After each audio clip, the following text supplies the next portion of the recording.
Le mystère des racines géantes. Dans un petit village de montagne nommé Montelieu, vivait un botaniste passionné nommé Émile Durand. Émile était connu pour ses recherches sur les plantes et les arbres. Son jardin était rempli de spécimens rares, et il passait ses journées à étudier la végétation locale.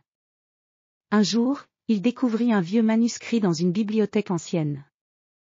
Ce manuscrit parlait d'une forêt légendaire, où les racines des arbres étaient si gigantesques qu'elles formaient des tunnels sous terre, menant à des trésors cachés. Intrigué par cette découverte, Émile décida de partir en expédition pour trouver cette forêt mystérieuse.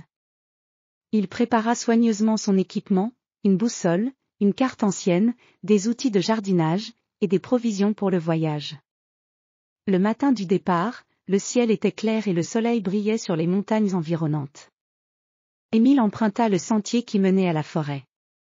Les arbres étaient majestueux, avec des troncs épais et des feuilles d'un vert profond. Le sol était couvert de mousse et de feuilles mortes, et l'air était frais et parfumé. Alors qu'il avançait, il observait les arbres avec attention, cherchant des indices sur les racines géantes mentionnées dans le manuscrit.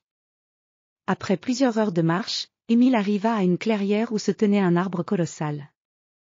Ses racines s'étendaient sur des dizaines de mètres, formant un réseau complexe qui ressemblait à un véritable labyrinthe. Émile était émerveillé par la vue. Les racines étaient si épaisses qu'il pouvait à peine les entourer de ses bras. Elles semblaient plonger profondément dans le sol, comme des veines géantes alimentant l'arbre. Émile décida d'explorer les racines. Il se pencha et suivit un tunnel formé par les racines qui s'enfonçaient sous terre. La lumière du jour s'évanouit peu à peu, et il alluma une lampe à huile pour éclairer son chemin. Le tunnel était spacieux, avec des parois tapissées de racines entrelacées. Émile avançait lentement, émerveillé par la solidité et la beauté de cette architecture naturelle. Après quelques mètres, il découvrit une grande cavité remplie de lumière dorée. Au centre de la cavité se trouvait un coffre ancien en bois, décoré de motifs étranges. Émile s'approcha avec précaution et ouvrit le coffre. À l'intérieur, il trouva des livres anciens, des cartes détaillées et des artefacts mystérieux. Ces objets semblaient appartenir à un ancien peuple qui vénérait les arbres et les racines. En examinant les livres, Émile découvrit que ces anciens avaient utilisé les racines géantes pour créer des tunnels et des sanctuaires sous terre. Les livres parlaient également d'une cérémonie secrète en l'honneur de la forêt, et d'une légende selon laquelle la forêt possédait une sagesse ancienne capable de guérir les maladies et de protéger la nature. Émile passa des heures à étudier les découvertes. Il prit des notes détaillées et photographia les artefacts pour ses recherches futures.